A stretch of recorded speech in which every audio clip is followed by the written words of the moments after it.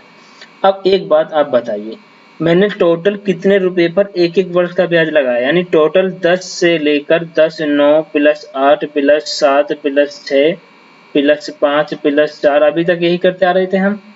तो ऐसा करने पर कितना आ जाएगा? 55 रुपए पर मैंने ब्याज लगाया। कितने रुपए की दर से? 55 रुपए का ब्याज जो है वो मुझे रेट निकालना है, और एक माह की बात कर रहा है, इसको साल में बदल लेंगे तो 1 रुपए का जो ब्याज लगा 55 रुपए पर लगा, मूलधन गुणा दर गुणा समय 1/12/100। यहाँ से निकालेंगे 11 पंजे 55, 5 से काटेंगे कितनी बार जाएगा? 5 दूनी 10। तो रेट जो आने वाला है वो कितना आने वाला है? 240/11% की दर से हम इसे चुका देंगे। नेक्स्ट क्वेश्चन जरा ध्यान देंगे। ये कह रहा है, यहाँ पर थोड़ा गलत हो गया, मैं अलग कर देता हूँ इसको।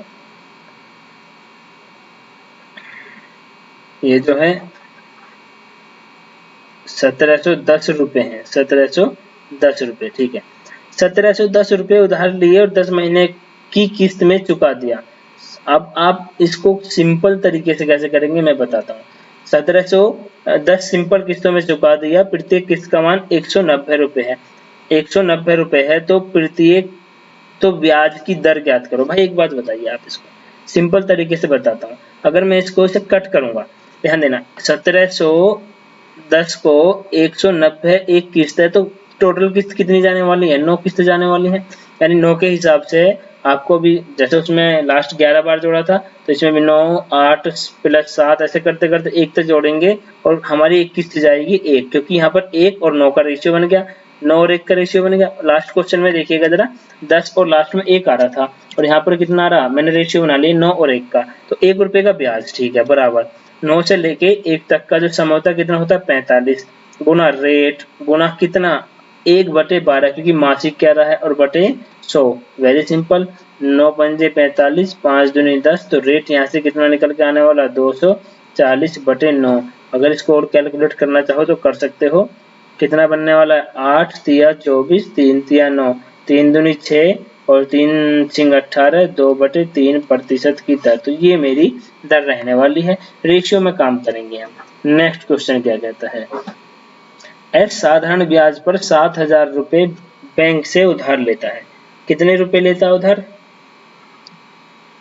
7,000 रुपए लेता। 3 साल बाद वह बैंक को 3,000 रुपए दे देता है। भाई एक बात बताइए, 3 साल बाद, यानी अब इसने 7,000 रुपए लिए, ठीक है भाई, 3 साल बाद, 3 साल बाद इसने 3,000 रुपए दे दिए, माइनस के 3,000 रुपए।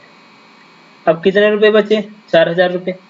अब 4,000 रुपए पर उसने कुछ कह दिया, उधार लेने वाली तिथि से 5 साल बाद, यानी 3 साल वो और 5 साल टोटल, तो 2 साल के लिए इस पे ब्याज लगेगा, ठीक है, लिए और 5450 रुपए देकर अपना खाता बंद कर दिया। ब्याज की दर अब जो उसने फाइनल दिया है 5450 रुपए फाइनल दे दिए, ठीक है। अब इस पे जरा गौर फरमाते हैं।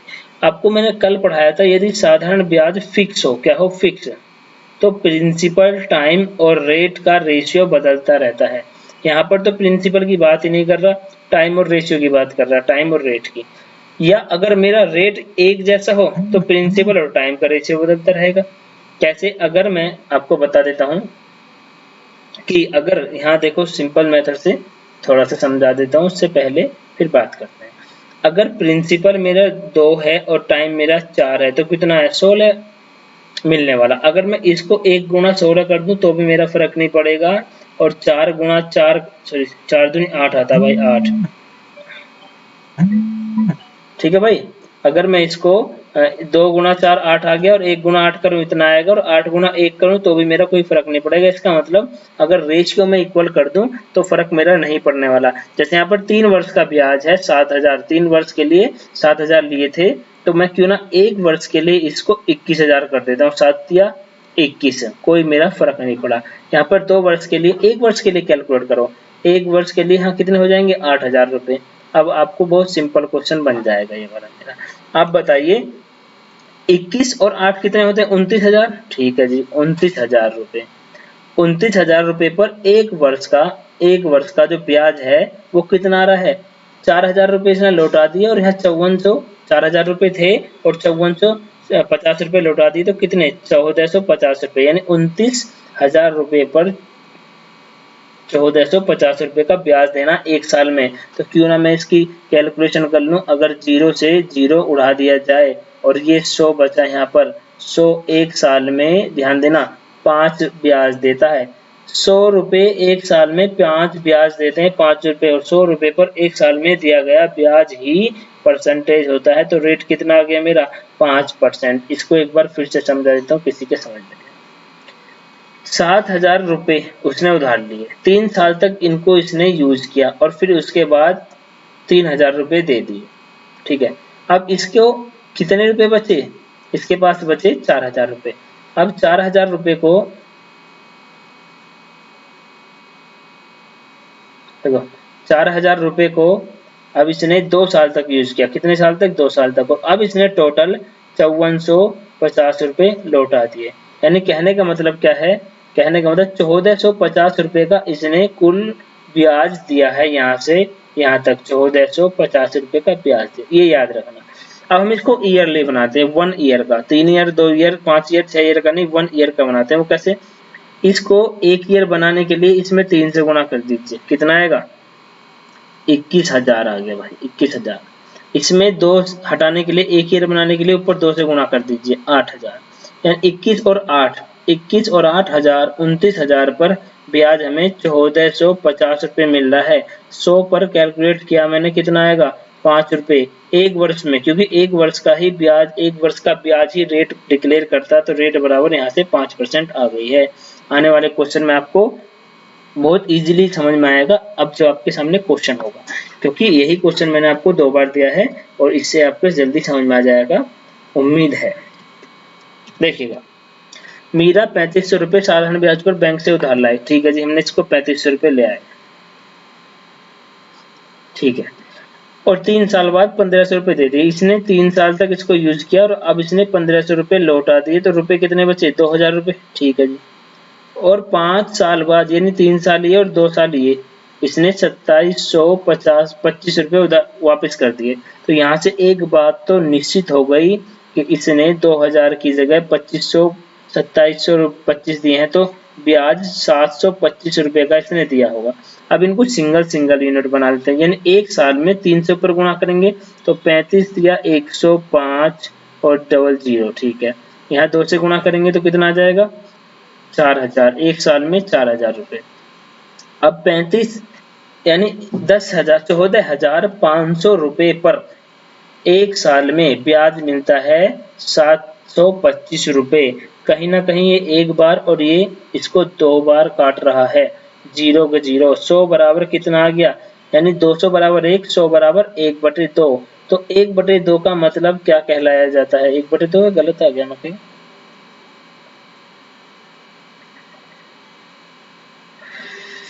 1400, 725, 100 बराबर 5 बार। हाँ सॉरी, ये इसको 2 बार नहीं 20 बार काट रहा, सॉरी 20 बार ओनली। हाँ, ये 20 बार काट रहा है, यानी एक बार 20 बराबर 1 है, तो 100 बराबर कितना आ जाएगा? 20 पंजे 100। 100 बराबर कितना? यहाँ से भी 5 आ गया। और एक वर्ष में 100 रुपए पर 5 रुपए ब्याज मिलते हैं। रेट कितना आ गया? 5%।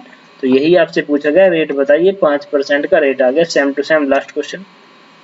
अब नेक्स्ट क्वेश्चन हम करते हैं जरा। नेक्स्ट क्वेश्चन क्या कहता है? कोई धन 2 साल में x%, वही वाली बात आ गई है, 2 साल में x% दे रहा है। या तो मैं 2 साल में x% ले लूं या 1 साल में 2x%।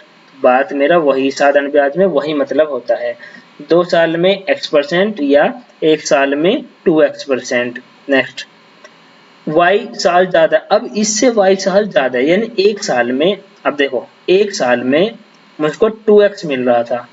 ठीक है जी, अब y साल ज्यादा है, y साल ज्यादा देने पर ब्याज 6 गुना हो गया।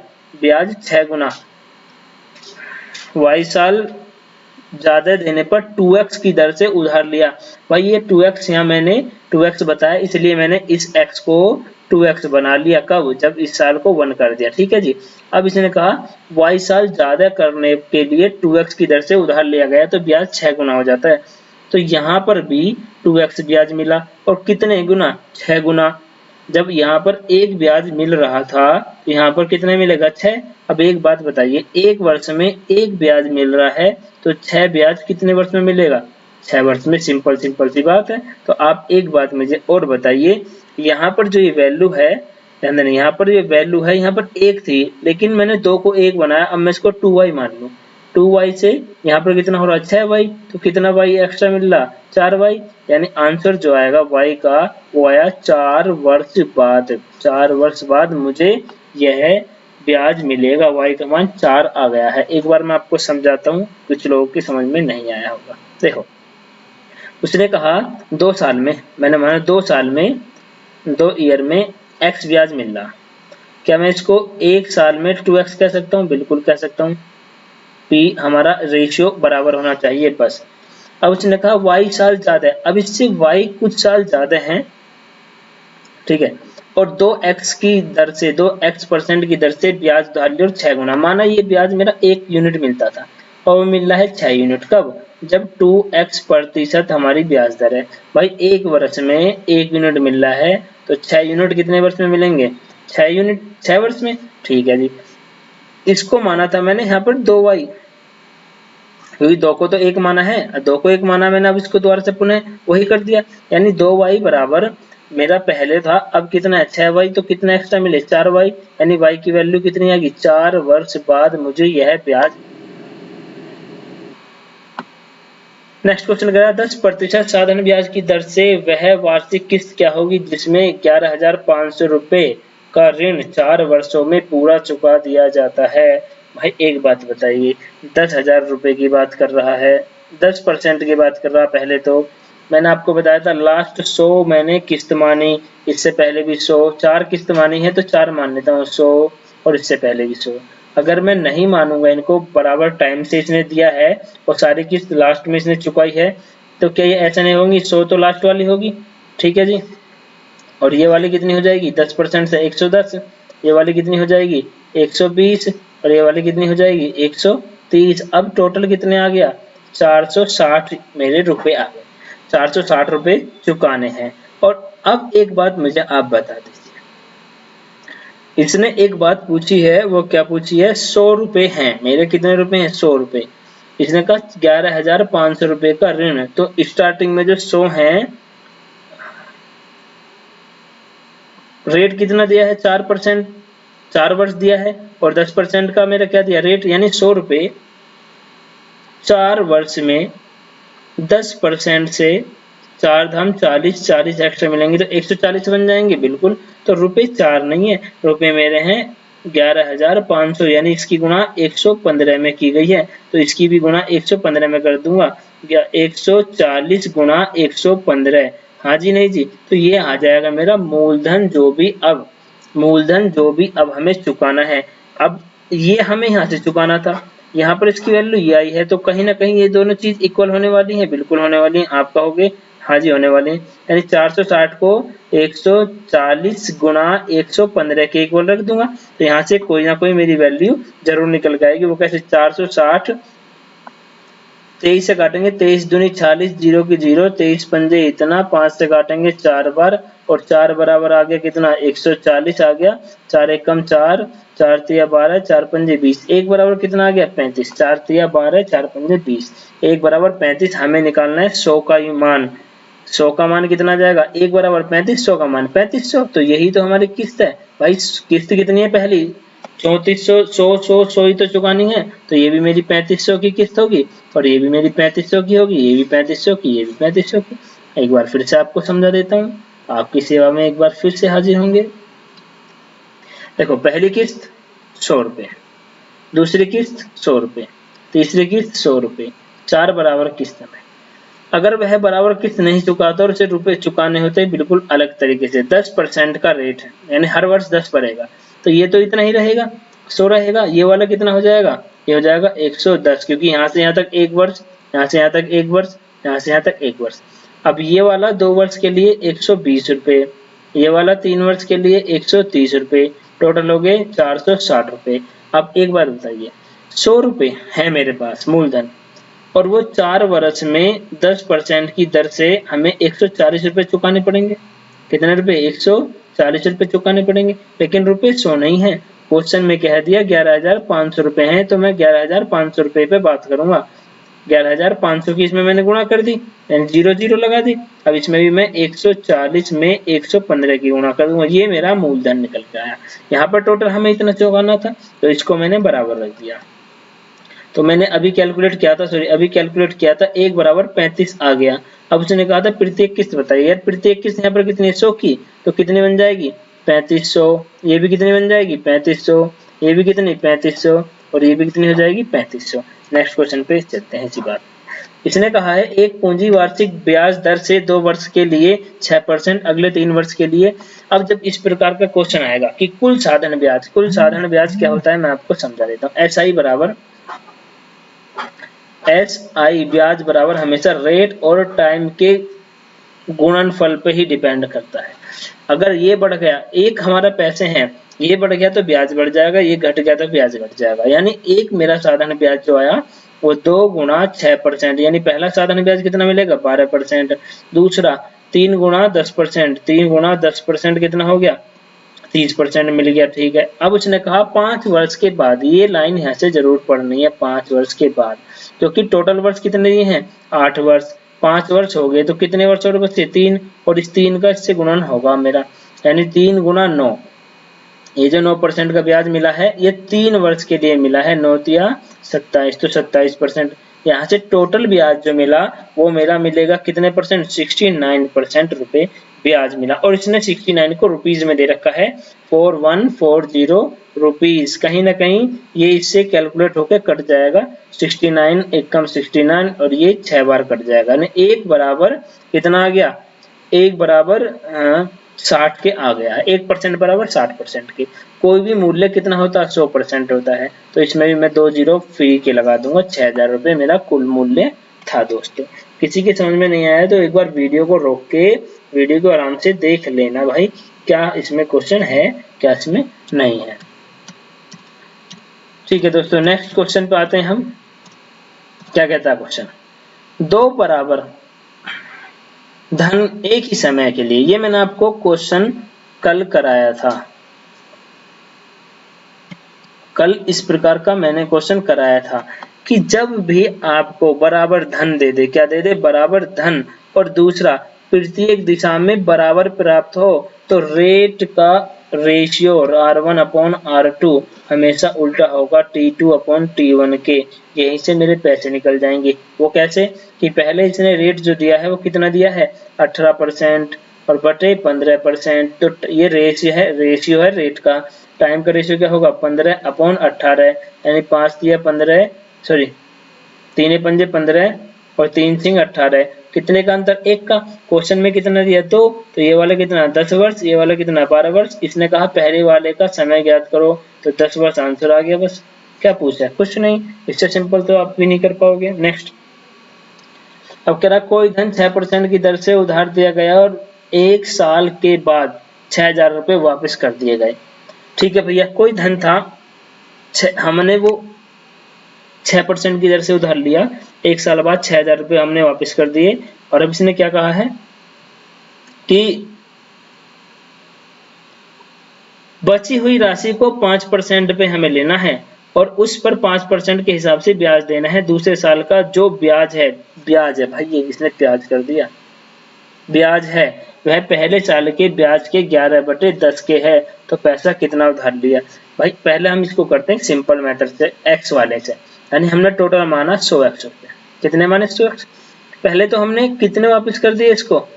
अगर 6% की बात करेगा तो कितना हो जाएगा? अगर मैं 6% की बात करूं तो 6x इस पे ब्याज लगा, यानी यहाँ से जो आएगा 106 हो गया। 106x में से 6,000 रुपए हमने इसको उधार दे दिए, और इसको अब जो रेट लगेगा वो 5% रेट लगेगा।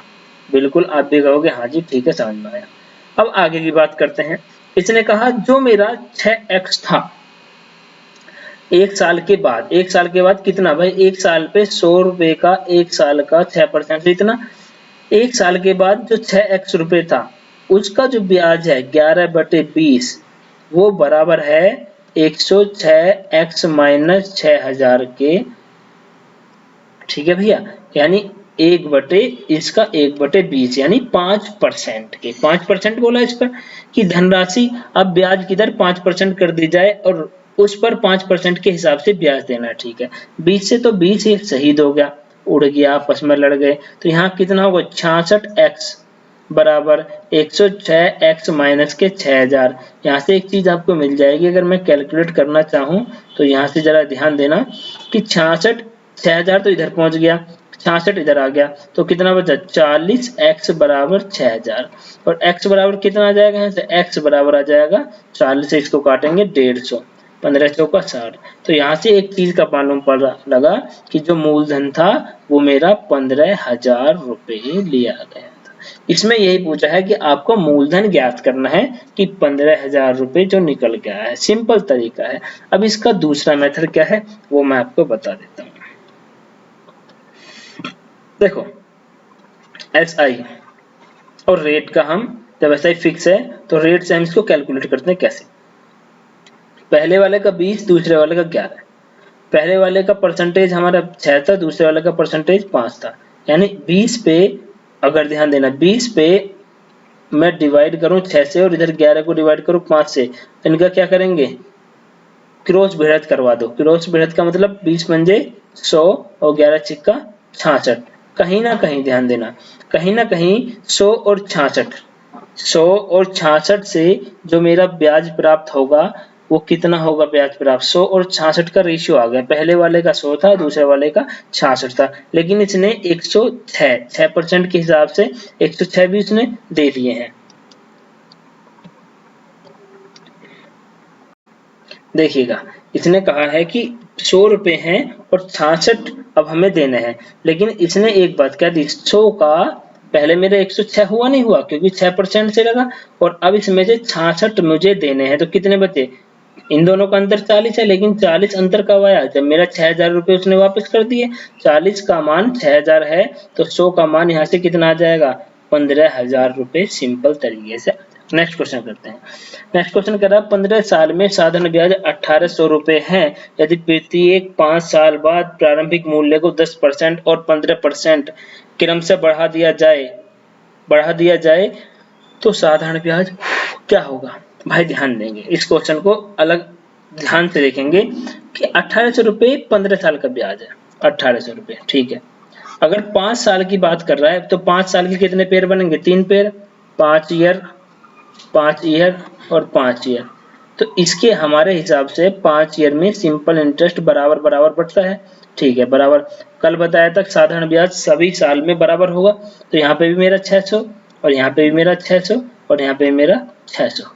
अब इसने कहा यदि मूलधन को 10% बढ़ा दिया जाए, अगर मूलधन, आपको बात बताते हैं कि 100 रुपए पर 10% से मेरा ब्याज कितना मिला, 10 रुपए मिला।